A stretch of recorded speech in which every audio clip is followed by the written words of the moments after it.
De retour sur ce plateau avec un confrère dans une casquette spéciale d'analyste socio-politique pour parler, comme je le disais en début de cette émission, de la situation du musée national ici à Kinshasa, fruit de la coopération de notre pays, la République démocratique du Congo, avec la République de la Corée du Sud. À un moment, il y a quelques semaines, je peux dire même des mois, ça a été sujet d'un tollé dans l'opinion parce que ce site censé être le miroir des œuvres d'art, de la culture de la République démocratique du Congo s'était transformé un tout petit peu entre lieu de négoce, lieu de mariage, funérarium. Il y a eu des sanctions, on a sévi, le directeur général a été suspendu, mais est-ce que c'est cela tout le dossier ou bien ce n'est que la pointe de l'iceberg? Comme il est spécialiste et auteur tout récemment d'un article qui détaillait toute cette situation, on l'a ce matin en exclusivité pour nous parler de cela. Bonjour Junior Ika. Bonjour Christopher Ochokoum, merci de l'invitation. Alors j'ai planté un tout petit peu les décors de tout ce qui s'est passé, de tout ce qui s'est dit.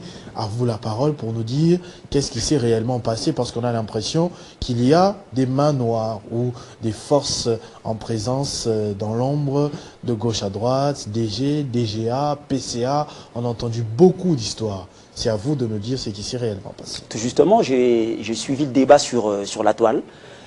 Comme tout le monde, j'étais très intéressé. Je me suis dit il fallait faire une descente sur les terrains à l'Institut des musées nationaux du Congo pour m'enquérir de cette situation, pour savoir ce qui se passait, parce que je voyais beaucoup de choses. Et vous avez bien planté le décor ici dans votre entame.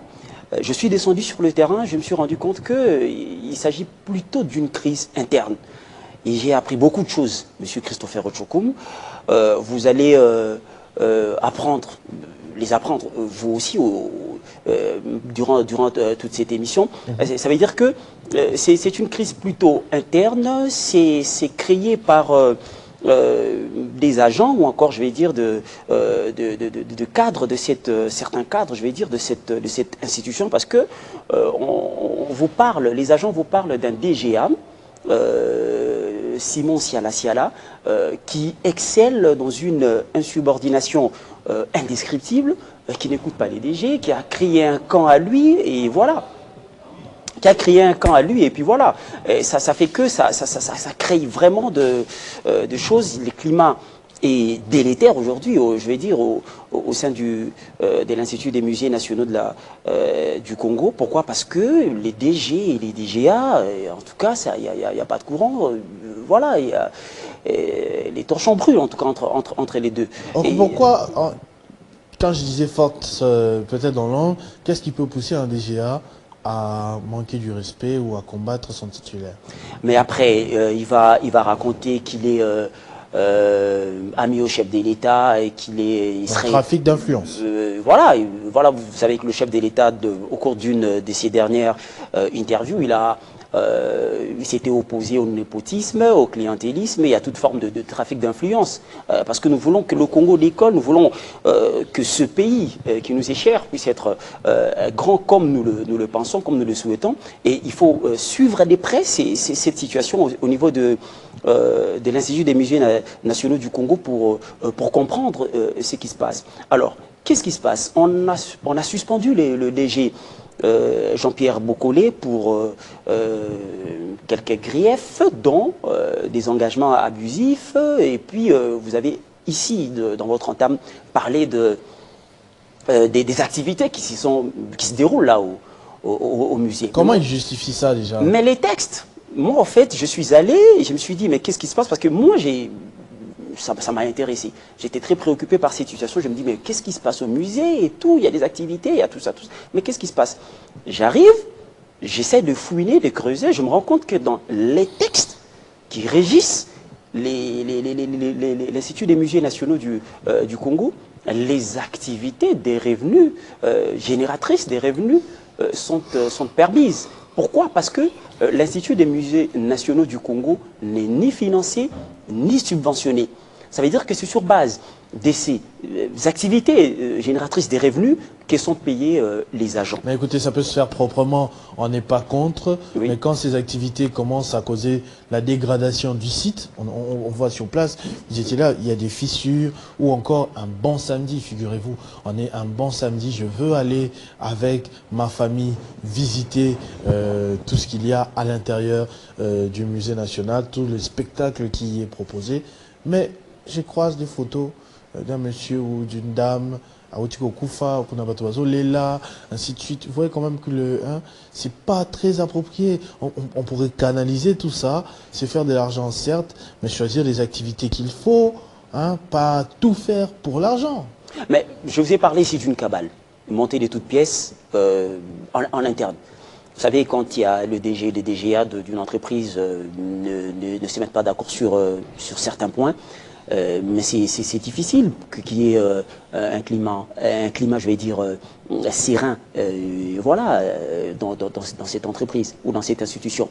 Ça veut dire que certaines choses sont orchestrées, parce que quand ceux qui doivent venir, ou encore les services qui sont commis, je vais dire, à enlever, à évacuer les décharges, doivent venir, et qu'il y a un autre cadre qui doit s'opposer, ou encore qui doit trouver des stratagèmes pour les empêcher de faire leur travail, rien ne va marcher. Les ordures vont traîner là et tout ce qui va avec. Donc la crise, elle est interne. La crise, elle est interne. Je vous ai parlé des textes.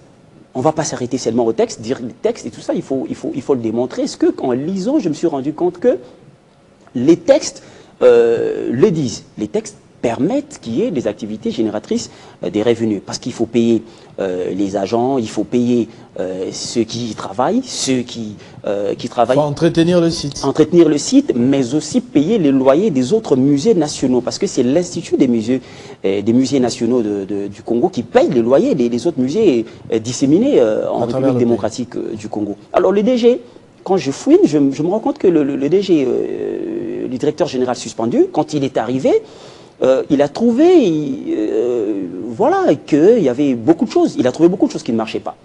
Il s'est dit qu'il fallait déjà d'abord commencer par engager dans certains musées, parce qu'il y avait des musées nouvellement créés, à l'instar du musée de la Rumba, où il n'y avait pas de personnel.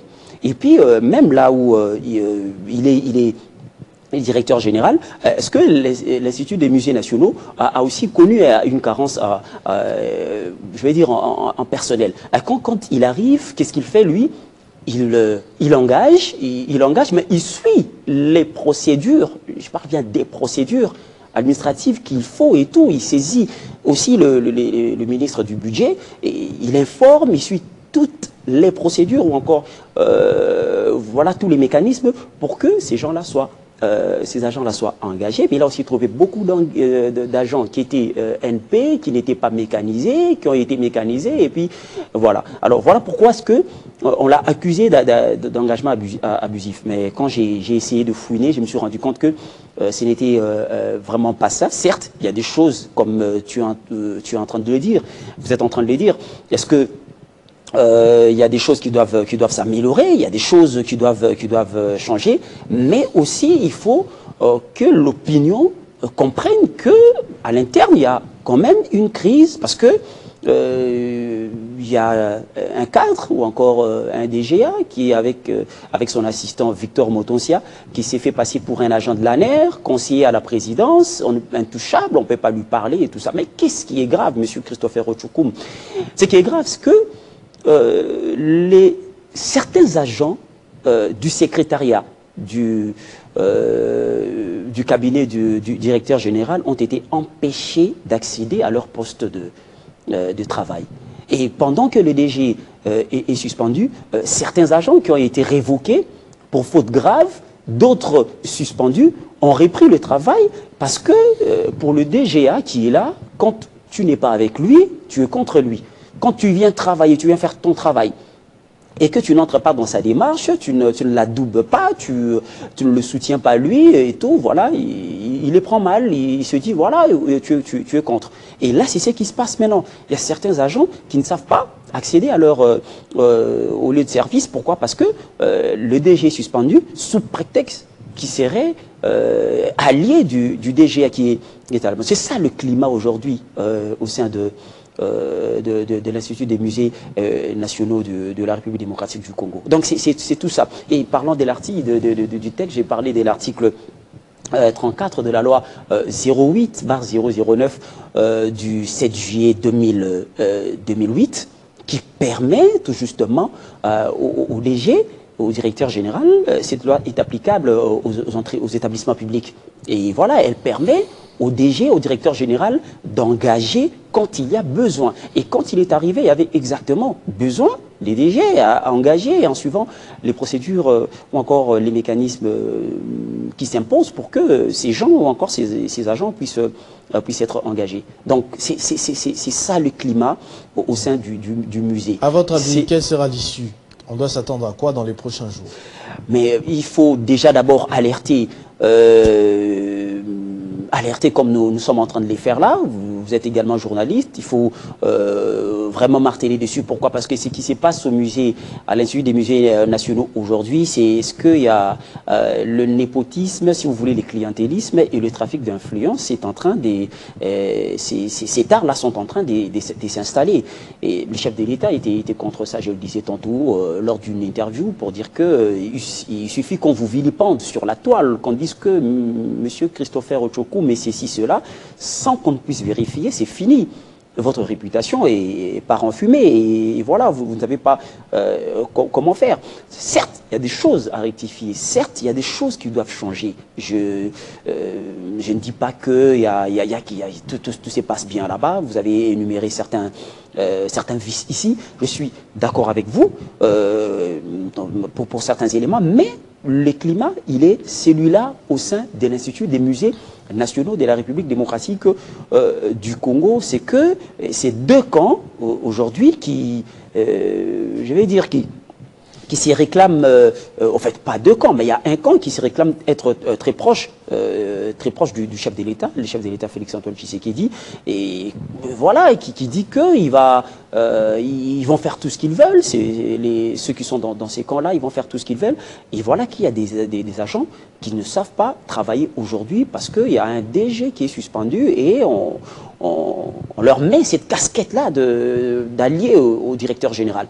Et c'est ce qui ne marche pas. Mais voilà, maintenant que l'équivoque est élevé, les musées, l'Institut des musées nationaux de la République démocratique du Congo est censé organiser des activités génératrices des revenus. Pourquoi dans les textes qui régissent l'Institut des musées nationaux du Congo, cet institut est appelé à l'animation et à l'éducation du public. Mais il faut les faire à travers certaines activités. C'est un peu ça. Ça veut dire qu'il y a eu beaucoup de choses qui se sont racontées. Mais moi, quand je suis allé, et quand je suis tombé, et quand on m'a appris que il n'y avait pas de financement, il n'y avait rien, en tout cas rien pour l'Institut des musées nationaux du Congo, je me suis rendu compte que, mais comment ils vivraient si ils n'organisent pas cette activité des revenus. Donc il faut aussi attaquer certains problèmes à la base, c'est-à-dire pourquoi ils organisent ces activités génératrices des revenus. Si on ne veut vraiment pas qu'ils organisent ces activités génératrices des revenus, il faut financer, il faut des subventions et tout ça, mais ils n'en ont pas, ils s'auto-payent, on va dire ça comme ça. Passez-moi ça, ce verbe, ils s'auto-payent parce que ils ne sont pas payés, ils ne sont pas financés, ils ne sont pas subventionnés. Merci beaucoup Junior. Ika, confrère, analyste politique aujourd'hui, c'est dans ce statut-là que vous avez répondu à nos questions concernant l'Institut national des musées nationaux en République démocratique du Congo. Merci beaucoup. Merci à vous, Christopher. On va continuer avec les invités avant de prendre le reste des rubriques. J'ai cité Jean-David Kilolo, David Mwando, Nathalie Yoko, Bob Amongo qui sont déjà là. Mais avant eux, M. Giscard et M. Héritier qui nous viennent de l'intérieur du pays pour nous parler de leur business et comment ils sont soutenus par l'État congolais.